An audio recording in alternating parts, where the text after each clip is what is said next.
global financial war, new world war, or something else? Let no man write my epitaph. When my country takes her place among the nations of the earth, then shall my character be vindicated. Then may my epitaph be written. Robert Emmet, Irish activist, The Looming Shadow, exploring the possibility of world war or global financial conflict. Hello Uranian astrology friends. This is Karl-Heinz Ottinger, specialist in Uranian astrology, and at this podcast I will try to explain you about the possibility of a new world war. We are already experiencing war in the first place. Simply the presence of the planet Uranus in the sign of Taurus constitutes a given by no means negligible. What I want you to keep in mind is that the conditions of wars, the way, the duration and the severity are evolving just like humanity. Preparations for the war began with the Minsk Treaty in 2015. After the Americans with the British and the Germans set up the revolution in Maiden Square to understand what happened on February 20, 2014. More than 50 anti-government protesters were killed in Kiev on Maidan Square. This massacre triggered the overthrow of the Ukrainian pro-Russian government, and then many clashes in the eastern part of the country started by pro-Russian separatists. So came the Second Minsk Agreement, which was negotiated by French President François Hollande, German Chancellor Angela Merkel, Ukrainian President Petro Poroshenko, and Russian President Vladimir Putin, and signed by the participants of the Tripartite Contact Group on February 12, 2015, set out a set of measures. Contractual partners as signatories in 2015 were former President of Ukraine Leonid Kuchma, Ambassador of the Russian Federation to Ukraine Mikhail Zhurabal, the leaders of the militia of the self-proclaimed and internationally unrecognized People's Republics of Luhansk and Donetsk, Igor Plotnitsky and OSCE spokeswoman Heidi Tagliavini. The German Chancellor herself said with the Minsk agreements, "We gave Ukraine time to become stronger." What we have never been told is that Zelensky had essentially declared war on the Russians by a presidential decree from 2020 onwards for the reoccupation of the territories that had been declared independent through the Minsk Treaty. So we get to 2024, but based on my prediction from the 2021 podcast, if the conflict is after May 12, 2021, Ukraine will be completely destroyed. America is struggling with a $34 trillion debt. Ukraine will have 10 years to become a contemporary country again, and a painful period is coming for Europe. America is struggling with the banking system to impose its terms, and I was confirmed by saying from 2023 that they will seize Russian assets. Now the BRICS is a huge economic entity and turning into a new anti-NATO. In a world interconnected by trade, diplomacy and technology, the specter of large-scale conflict looms ominously. While the horrors of past world wars still echo through history, the intricate web of international relations today presents both opportunities for cooperation and triggers for conflict. Among these potential triggers, the possibility of a world war or a global financial war stands as a haunting reminder of the fragility of global stability. The shifting geopolitical landscape, the 21st century has witnessed significant shifts in global power dynamics.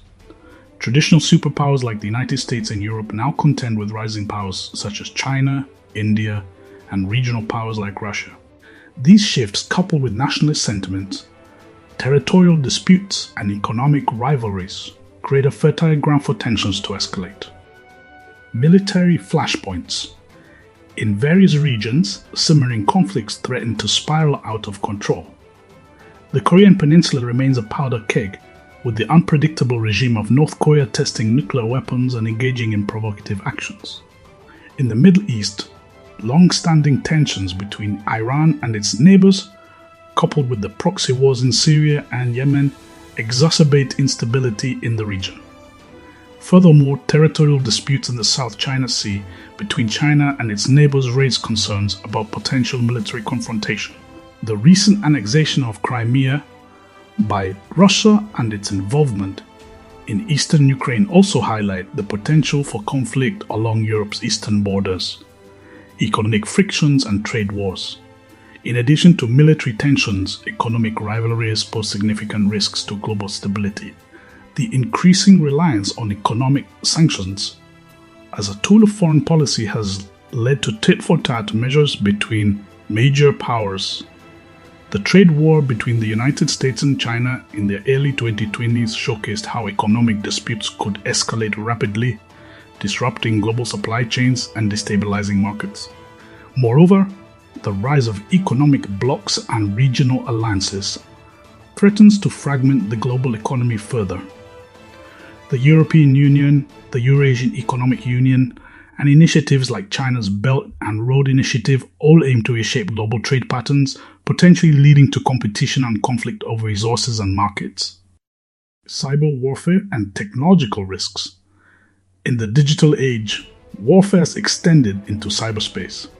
State-sponsored cyber attacks targeting critical infrastructure, financial systems, and even democratic processes have become increasingly common. The potential for cyber warfare to escalate into full-blown conflict is a sobering reality, as nations race to develop offensive and defensive capabilities in this domain. The role of diplomacy and international institutions.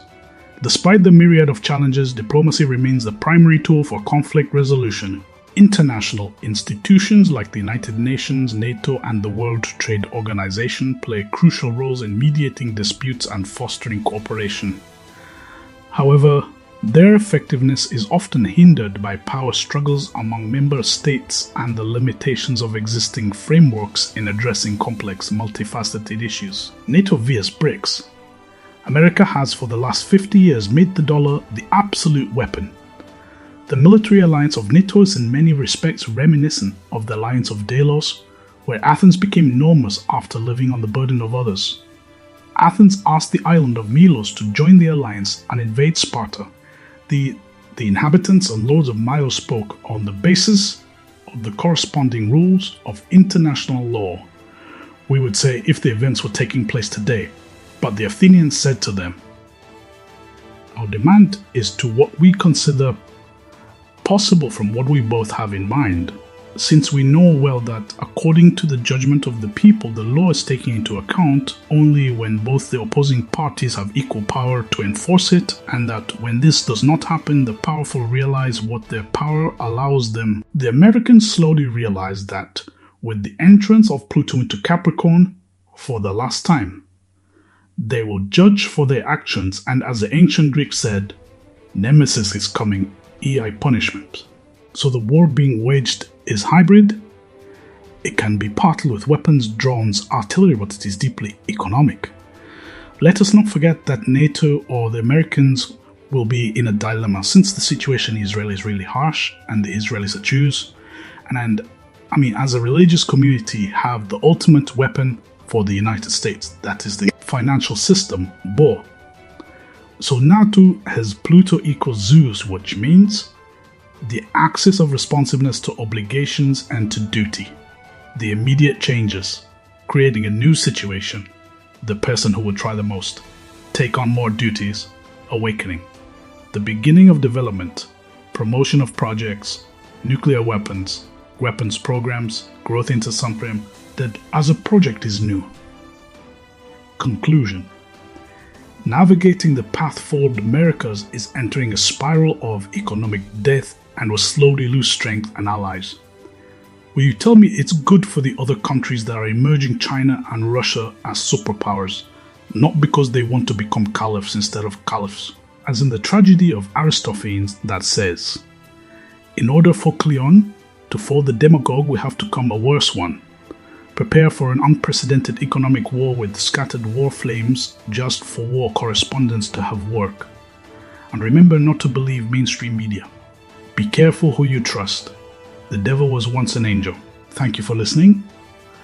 Until next time, take care of yourself and remember, I'm strong because I know my weaknesses. I'm wise because I've been foolish. I laugh because I've known sadness.